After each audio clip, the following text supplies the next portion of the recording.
বুধবার 10টি রাজ্যে 37টি রাজ্যসভা আসনের নির্বাচনের তারিখ ঘোষণা করেছে ভারতের নির্বাচন কমিশন। এই আসনগুলোর জন্য সকাল 9টা থেকে বিকেল 4টে পর্যন্ত ভোট গ্রহণ হবে 16 মার্চ। একই দিনে বিকেল 5টায় হবে গণনা।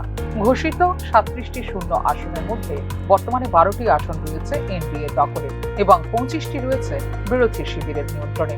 মহারাষ্ট্রের 7টি, তামিলনাড়ুর 6টি, পশ্চিমবঙ্গ ও বিহারের 5টি করে আসনে হবে নির্বাচন। আগামী 2রা এপ্রিল যাদের মেয়াদ শেষ হচ্ছে তাদের মধ্যে রয়েছেন শরদ পাওয়ার, রামদাস আঠাওয়ালে, কানি মোঝি, তিরুচি শিবা এবং রাজ্যসভার ডেপুটি চেয়ারম্যান হরিবংশ। উল্লেখ করা যেতে পারে, সরাসরি জনগণের ভোটে নয়, বরং সংশ্লিষ্ট রাজ্যের বিধায়কদের মাধ্যমে পরোক্ষভাবে নির্বাচিত হন রাজ্যসভার সদস্যরা। রাজ্যসভার মোট আসন সংখ্যা 245। এর মধ্যে 233 জন সদস্য নির্বাচিত হন এবং 12 জনকে মনোনীত করেন রাষ্ট্রপতি। জয়ের জন্য প্রয়োজনীয় ভোট সংখ্যা নির্ধারিত হয় সংশ্লিষ্ট বিধানসভার মোট সদস্য সংখ্যা ও শূন্য আসনের ভিত্তিতে। একজন বিধায়কের ভোটের মূল্য হল 100।